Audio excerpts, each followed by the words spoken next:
রাষ্ট্রনায়করা একসাথে হলে পারবে?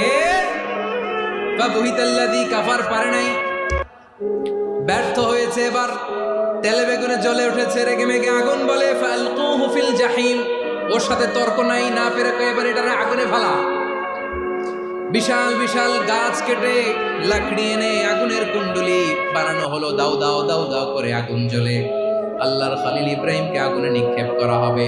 আল্লাহর খলিল সাইয়েদনা ইব্রাহিমের হাতের মধ্যে রশি দিয়ে টাইট করে বাঁধা হলো, পায়ের মধ্যেও টাইট করে রশি দিয়ে বাঁধা হলো। আল্লাহর খলিল ইব্রাহিমকে আগুনের কুণ্ডলির মধ্যে ফেলা হবে।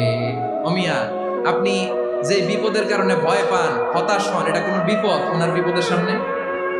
পটুয়াখালী আওয়াজ করে বলুন, সাইয়েদনা খলিল ইব্রাহিমের বিপদের সামনে আমাদের বিপদগুলো কোনো বিপদ? কোনো বিপদই না, এটা কোনো বিপদই না।